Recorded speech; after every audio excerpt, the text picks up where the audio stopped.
Rahayu, Rahayu, Rahayu Sagung Tumati, Om Swastiastu, Namo Buddhaya, Salam Kebajikan, Salam, Om Ulun Pasuki Langgeng, Hong Wilahing Masto Namo Sidam Sekaring Pono Langgeng. Assalamualaikum warahmatullahi wabarakatuh. Pemirsa Cahaya Batin, pintu gerbang kesadaran bangsa Nusantara. Ketemu lagi dengan saya, Cak Monyong, di pemahaman aksara Jawa. Hari ini kita akan bahas aksara Go, guru sejati sing muru. Kebetulan hari ini kemarin peringatan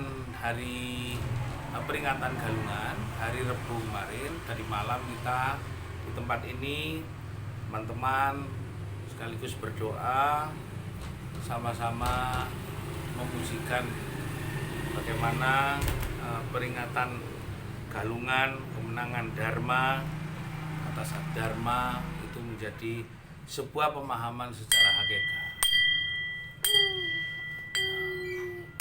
Nah, hal yang ingin kita sampaikan bahwa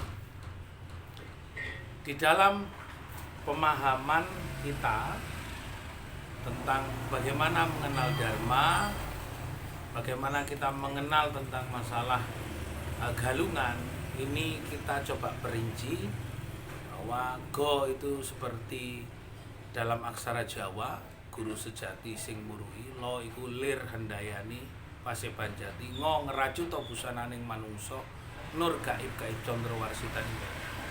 Jadi gelar gulunge di dalam Galungan itu memerintahkan nur gaib gaib condro mengalirkan hidupmu kepada hidup yang sejati. Maka yang akan mengajarkan kita adalah guru sejati itu sendiri. Bagaimana nur gaib gaib condro, warsitaning condro itu akan muncul tanpa kita ngeracut busananing manungsa. Sifat-sifat buruk kita, makanya kemenangan Dharma dari Adharma. Jadi Galungan itu sendiri sudah ngeracut busananing manungsa itu bagaimana sifat-sifat buruk Adharma itu betul-betul hilang dari dalam diri kita. Jadi ini kemenangan yang sebenarnya. Jadi kalau memahami Jawa, mengerti Galungan tidak hanya sekedar diartikan secara wungkul. Tadi kemenangan Dharma atas Adharma. Jadi nur gaib gaib condro, warsitaning condro, nur ngeracut busananing manungsa itu adalah melepaskan diri dari egoisme itu sendiri, menghilangkan sifat-sifat buruk kita. Maka disitulah lir handayani paseban jati, mengalirkan hidup kita kepada tuntunan ilahi. Dan siapa yang mengajarkan? Adalah guru sejati, Sang Hyang Widi. Sang Hyang Widi adalah sifat dari Sang Hyang Maha Pencipta, Sang Hyang Maha Tunggal, Sang Hyang Monoto, Sang Hyang Maha Kuwasa, Sang Hyang Maha Welas Asih. Jadi disitulah sebenarnya gelar gulung, dari menggelar, jadi peristiwa apa yang disampaikan dalam kehidupan kita, maka kita akan mampu bagaimana mengumpulkan saripati kehidupan itu, karena yang mengajarkan kehidupan yang sempurna hanya Gusti Sang Hyang Widi. Tidak boleh memasukkan di dalam diri kita itu ciptaan yang lain, menciptakan demit, setan, genderuwo, iblis, buto hijau, atau barang-barang yang boleh masuk dalam diri kita hanya Sang Hyang Widi. Maka kita akan betul-betul mengenal Dharma, betul-betul mengenal kebaikan, bukan malah kita memasukkan nilai-nilai buruk yang akan akhirnya adharma yang muncul dalam diri kita, sifat-sifat buruk dari manusia itu sendiri. Pemirsa Cahaya Batin, dalam Jawa sudah banyak dijelaskan. Jawa menyimpulkan pada ruas-ruas yang tidak diketahui. Galungan sendiri sudah saya jelaskan, kalau unggulannya guru sejati yang ngajari kita untuk mengalirkan hidup, untuk ngeracut busananing manungsa, untuk hidup cahaya dalam nur kita dalam sebuah kesempurnaan.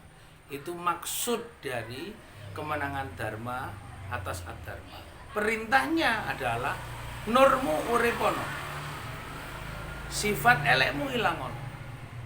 Belajarlah mengalirkan hidup kepada tuntunanku, maka engkau bertemu dengan aku, Sang Hyang Widi. Kalau dalam Islam bertemu dengan Allah yang menciptakan hidup, bertemu dengan Tuhan yang menjelaskan tentang hidupmu ke depan.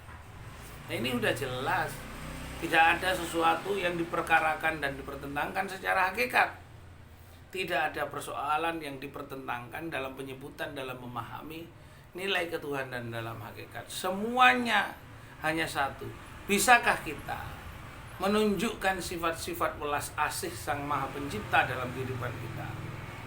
Itu saja. Bukan bertarung tentang pemahaman tentang masalah sastro, tapi bagaimana sifat hidup kita itu sama seperti yang ditunjukkan oleh Sang Hyang Widi. Tidak mencari pembenaran dalam penyebutan. Mari kita sikap kita dalam menjalani hidup itu tidak menunjukkan keburukan. Sikap kita dalam menjalani hidup menunjukkan kesempurnaan. Maka disitulah apa yang harus kita lakukan? Maka kita harus mengenal Buddha. Buddha sebenarnya bukan patung. Buddha adalah badan kita. Buddha ini bukan patung yang diciptakan empu seperti saya membuat patung dari batu. Patung yang diciptakan Sang Hyang Widi adalah hakikatnya adalah badan kita. Maka ketika badan kita butuh minum, kasih minum dong. Butuh makan, kasih makan. Jangan disiksa. Butuh tidur, kasih tidur. Butuh. Nah, karena apa? Ya inilah badan kita yang menolong diri kita yang di dalam. Berarti Dharma sendiri adalah badan kita yang selalu mengikuti atas perintahnya. Tapi hati kita tidak pernah, jarang mengikuti perintahnya. Apa yang ditunjukkan? Kita kepingin ke kamar mandi, langsung aja ditunjukkan kamar mandi. Kita mau pipis, kita ditunjukkan pipis. Kita lapar, kita disuruh makan. Kita haus, disuruh minum. Itulah Dharma itu sendiri. Dia sangat taat, tapi hati kita tidak pernah taat. Ya itulah Ad-Dharma itu sendiri adalah hati. Ad-Dharma, hati ingsun sing ora bakalan ngerti dharma urip manembah marang Gusti. Karena kita tidak pernah punya ketaatan. Jadi sama di dalam Jawa disebut astino, ati ingsun sing gak pernah taat marang panjenengan. Atina, Rabbana atina, Robbi. Nah, itu badan ingsun. Atini, ati ingsun gak pernah taat marang panjenengan.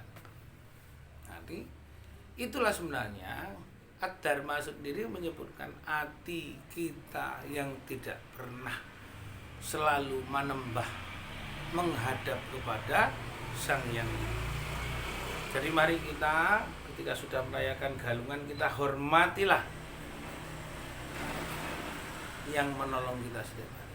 Jangan kita langsung menganggap bahwa etika begini. Jangan etika kepada orang lain dulu. Etika kepada diri kita, kepada wonge dhewe, ke diri sendiri. Jangan kita selalu ingin ditonton oleh orang lain, tapi diri kita sendiri menonton diri kita nggak pantas. Sudah selayaknya badan kita diberi baju yang bagus, kita masih kepingin memberikan sesuatu ben dianggap wong liya, sedangkan badannya keseok-seok. Ini sebuah bentuk tidak ngeracut busananing manungsa, bentuk perilaku dolim, bentuk egoisme kita kepada sifat-sifat ketuhanan yang ada dalam diri kita. Maka guru sejati sing murui, belajarlah pada guru sejati yang ada di dalam diri kita untuk betul-betul yang menjaga nyawa nyawi jiwa marang aku, jarene Allah, jari Gusti, napas nur nang papan kang sampurna ning manungsa, sifat-sifatku cekelono ben iso kon sampurna. Jadi sudah jelas tidak ada menyembah batu, bukan. Sembahlah ingsun sing sejatine ana nang badanmu. Sing jogo, kita tidak mampu membuat telinga. Yang buat telinga adalah Sang Hyang Widi, Tuhan Allah. Gusti Kang Akarya Jagat. Kalau ada yang sombong terhadap dirinya, ya berarti sudah tidak mengenal Gusti Kang Akarya Jagat. Kalau dolim kepada dirinya, ya berarti sudah dolim kepada Sang Pencipta. Kalau jahat kepada dirinya, berarti jahat kepada Sang Maha Kuasa. Apalagi jahat kepada orang lain. Maka saya mengajari, kenalilah dirimu, kenalilah kerajaanmu doho yang ada di kedirimu sendiri. Biar kamu mengenal ke diri sendiri. Jadi jati diri, jati tijani, jati tajeli, jati taberi. Jadi baru kamu akan menjadi ngerti tentang dharma dan menang atas adharma. Semoga bermanfaat. Kenalilah sesuatu yang ada dalam dirimu. Jangan pernah kamu lupa. Setiap hari sudah ditolong oleh dirimu sendiri untuk makan, untuk minum, untuk tidur, untuk istirahat, untuk segala sesuatu. Tanpa badanmu, bukan patung di sana, bukan kayu di sana. Kayu sejatinya, kayu jati adalah kayu kekuasaan dalam yakin marang jati dirimu. Patung itu papan kang tumindak tutus tatas titilan wibowo ngerajuto busana. Patung sendiri adalah menyebut badan kita. Buddha adalah badanku. Karena itu dohirku yang ada di dalam hidayah, di dalam khalifah, dan di dalam hikmah hidup. Jadi jangan salah bahwa tidak perlu melakukan sesuatu yang lain. Kenalilah dirimu, cintailah badanmu seperti engkau mencintai Sang Maha Pencipta yang Maha menciptakan alam semesta. Semoga galungan menjadi manfaat, galungan menjadi dharma yang sempurna, galungan betul-betul mengenal guru sejati Allah Gusti Kang Akarya Jagat. Terima kasih. Rahayu, rahayu, rahayu. Saben dumadi. Om Santi, Santi, Santi Om. Honggolon pasuki langgeng. Salam. Wassalamualaikum warahmatullahi wabarakatuh. Om wilahing mastono musidam sekaring kono langgeng.